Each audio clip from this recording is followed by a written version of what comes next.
everyone, welcome back to another video of Wake&Tech. In today's video, I'm going to show you how to download Vedu app on your Android phone. Keep watching the video till the end to figure it out. Don't forget to subscribe to our channel and hit the bell icon so that you never miss any updates from us.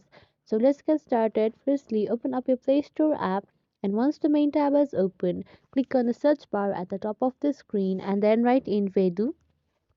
Once you're done, click on the search button at the bottom right corner of the screen.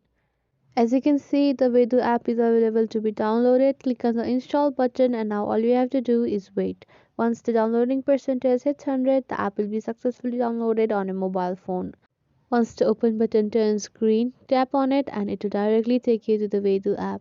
That's how it's done. I hope that you found this video helpful, and if you did, give us a thumbs up and leave a comment for any kind of questions and feedbacks. We will soon be back with more videos. Stay connected and goodbye till then.